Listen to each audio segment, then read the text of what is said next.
C'est son rapport au paysage qui est au cœur de l'exposition de Philippe Cognet au domaine de Chaumont-sur-Loire. Exposition qui porte le titre Paysages révélés. Une trentaine de tableaux présentés dans les galeries des ailes sud et ouest du château mettent en évidence des champs sauvages ou cultivés, des broussailles, des arbres, des forêts, parfois vus au travers de la vitre d'un train. Avec sa technique très personnelle, avec laquelle il recouvre la peinture posée sur la toile d'un film plastique sur lequel il applique une cire d'abeille liquéfiée avec un fer à repasser chauffé, Philippe Cognet crée une image piégée par ce film, étalant et déformant les formes.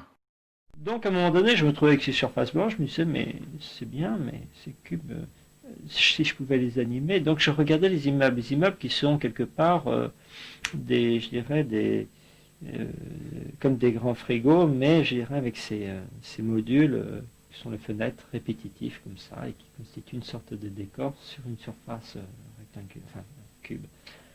Et c'est devenu un sujet. Alors j'ai tourné autour de chez moi, dans la banlieue, de toute façon j'avais déjà toutes ces photographies. Et voilà, je dirais, les choses s'enchaînent un petit peu dans une sorte de... alors évidemment, il n'y a pas que l'objet immeuble et l'objet décoratif, entre parenthèses, ce serait trop limitatif. Bien sûr, il y a tout ce que, je disais, tout ce que certains penseront, cette banlieue, cette grisaille, tout ça. Bien sûr, il y a tous ces éléments-là, mais c'est pas cela qu'on veut mettre forcément en place. C'est pas le côté, moi je suis le bon héros, sauveur de l'humanité parce que je suis un artiste. Je crois que l'artiste n'est ni plus ni moins que celui qui prend à un moment donné un sujet, le déplace dans la peinture, enfin pour moi, en fait, ou moins essaye d'en faire une chose qui va fonctionner, et si ça fonctionne, ça donne du sens.